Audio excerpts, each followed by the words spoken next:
What's up guys, Turbo EDC here, and today we're going to be taking a look at some of my favorite EDC gear.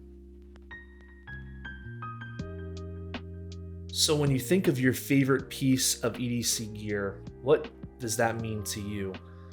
Is it a piece that has sentimental value? Is it a piece that just fit within your budget and gets the job done?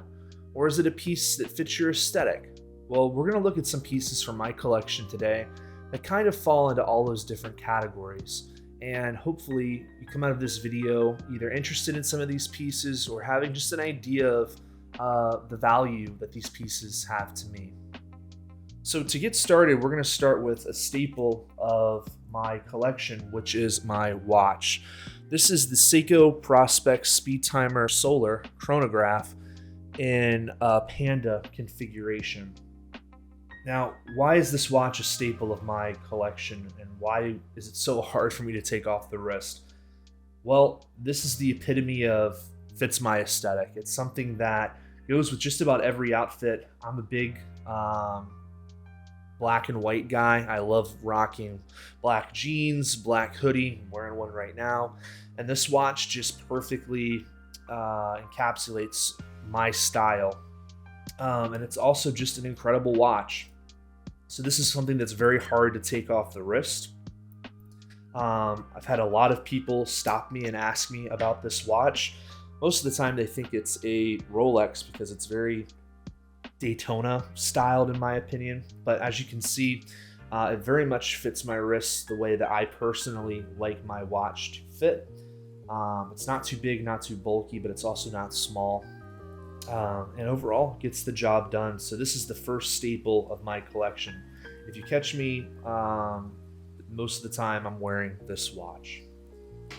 All right, part two. So let's go into my flashlight. So this is the Puma DC0. This is a flashlight that I had wanted for a very long time. I had tried out some more of the higher end flashlights. And just aesthetically, again, this is one of those lights that really stuck with me. It's something that it maintains a simplicity that a lot of other lights lack, in my opinion. It really just gets the job done. I'm not sure the emitter, I actually bought this on the secondary. I'm not sure of the actual technical specs of this flashlight. I got this one for a good price and I wanted to have one in the collection, and this one has stayed. And I don't anticipate it going anywhere for a very long time. All right, so let's look at our next piece, which is going to be the pen. So again, very similar to the DC0, we have the Grimsmo Saga pen. Why do I like this pen? Well, I'm an incredibly fidgety person. I love the action on this pen. I probably drive my coworkers crazy because I'm constantly fidgeting with this pen at work. Overall, the build and quality is something that you can just feel from the moment you pick this pen up. Again, as you can see from the theme here, my aesthetic is very simple. I like just plain TI. Not someone who likes crazy anodized colors that some of these Grimsmo Sagas come in. I actually had this one bead blasted by the person I bought it from, aka Rocky Top Customs, who's my go-to mod guy. Check him out on Instagram if you have a chance. But this pen, again, it's one of those pens that as soon as people see it, they ask questions about it, they want to know more. I handed this pen to my dad recently, and he sat there and played with it for probably 5 minutes before handing it back. He just could not understand this mechanism up here on the top. And he was absolutely in love with it until I told him the price. But this is definitely one of my favorite pens and worth checking out. Okay, let's go to something else a little bit smaller that I picked up that I've not been able to get off my wrist either. Not a big bracelet guy, but when I purchased my Three Sons leather belt, I saw this on the site and I just picked one up just to have, and he was nice enough to match the leather for the bracelet with the belt that I ended up getting. So this has been something that's been on my wrist since I got it. Again, the quality of it is incredible. It's like a really thick leather, so it's kind of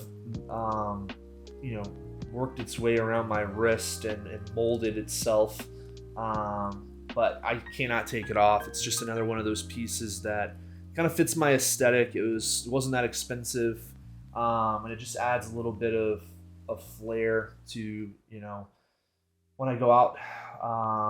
And again, my obsession with leather continues, so I always like to have something extra, whether it be this or be a pocket organizer, journal cover, something leather on me, just because I enjoy having leather. Speaking of leather, we can go into my next mainstay, which is the Peardrop Leather Triari.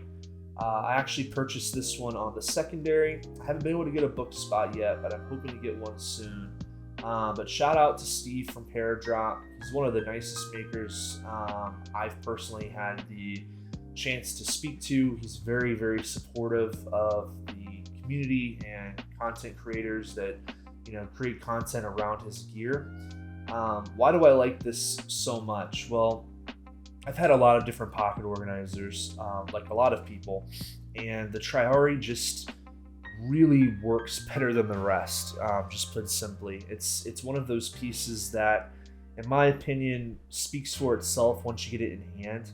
The way that he, kind of contoured the organizer to fit inside the pocket, so once it's inside your pocket, it goes in line with the pocket, so it doesn't feel uncomfortable. I normally have my DC Zero as well as my Grimsmo Saga in the Triari at all times, much like this here, and then I'll have my pocket knife if it fits inside. But even if I don't have my knife, I'll normally carry my pin and DC Zero like this, and that's basically what my right side of my pocket has in it daily. Something else that I always have on me daily that goes kind of in line with the Triari is my Red Wing Iron Ranger boots. I've always wanted a pair of Red Wings. I've heard incredible things about Red Wings, and once I got my pair of Red Wings, they have barely come off my feet.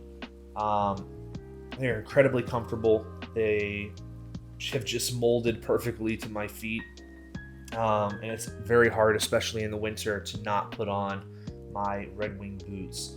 This is another staple of my, everyday carry. It's something that I wear daily. It's something that, I always have on me, whether rain or shine. These boots have been there for me. I've had them about a year now. I've tried to keep them in good condition, using probably something else that I use very frequently, which is Smith's Leather Balm.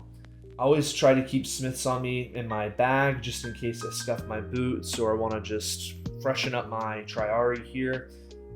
It's just something that's always around and I always have. If you haven't had a chance to try out Smith's for your leather goods, give it a shot. It's some of the best in my opinion. It's all natural, made with cocoa butter, beeswax, and almond oil. I love Smith's stuff. This is not a paid sponsor, by the way. I just love their stuff. So much so that another staple of mine is their beard balm, which is basically the same exact thing as their leather balm. It's made with the same ingredients such as beeswax, cocoa butter, and almond oil. I've been using this for the past week, and it has been a lifesaver, especially as it's gotten colder. To help keep my beard and my skin, moisturized as it gets colder. So another staple of my EDC is Smith's. All right, so let's move on to probably why everyone is here, and that is the pocket knife. So one of my go-to pocket knives is the Wear Custom Boss. This is one of my favorite knives I've ever had. I've owned quite a few customs at this point, and I have always been the biggest fan of Matthew's work. He's been my favorite custom maker since I got into EDC, and very similar to Steve from Paradrop, he is one of the nicest creators out there. He has been incredibly kind to me in DM, and always been there if I've had questions, or even given me some great advice in regards to making content, making gear such as leather gear, which I want to do in the future. He's a really good guy. So why do I like this knife so much? Why do I like his products? Well, one, they're all handmade here in the US. You can immediately tell the quality of his pieces as soon as you get them in hand. Aesthetically, again, it's something that just fits my aesthetic perfect. You have the plain TI back scale and then a vintage micarta front scale here, as well as a micarta back spacer. I fell in love with this piece as soon as he posted it on his Instagram. He was taking it down to Blade Show Atlanta, and unfortunately I was unable to go to Blade Show Atlanta, but I scoured the secondary market just waiting for this to pop up, hoping that it would, and eventually it did. And at that point, price wasn't an issue. I just had to have it because I was in love with it the moment that I saw it. So I immediately got it. I have had it in my pocket since. It's something that, whether it's, it's basically every other day, I have this in my pocket at this point. His knives have incredible action. They are basically almost drop shut, shake shut for most. And that they fire out so fast and so powerful. But overall, he's definitely a custom knife maker that I would highly recommend for people getting into custom knives. He's one of those people that if there's ever any issue for whatever reason, he's going to be very quick to jump on it and work with you to get it resolved. And he also does really good spa work from what I've heard. I would eventually like to get this spa'd as I break it in more and really put some wear and tear on it. But I know once I do, he will take good care of me there. Another knife that's been in my pocket I just got recently is the Strider SMF Performance Series. This is the black. I was not a big Strider guy until recently. I actually joined a group chat with a bunch of guys here in my state, and they're all big Strider guys, and they kind of got me on the bandwagon a little bit. If you've heard anything about Strider, you've probably heard some of the negative in regards to lock stick, lock rock, some of the grinds not being all that great. I've owned 2 Striders now in the past 2 months, and both have been phenomenal. I know those issues do exist, but I do feel like if you're buying from a trusted source, you're buying on the secondary, you can very easily find one that has no issue. From what I've heard, he does fix those issues if they get sent in. Obviously, I understand a lot of the time these shouldn't have these issues to begin with. I get that, but they are incredible knives. They're one of those, end of days knives. Zombie apocalypse breaks out. Which knife are you grabbing? I'm picking this one every single time.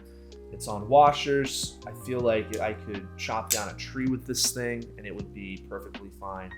The reason I picked this one up over just a more plain Jane Performance Series is because I love this black finish on the handles and blade. It's matching on both.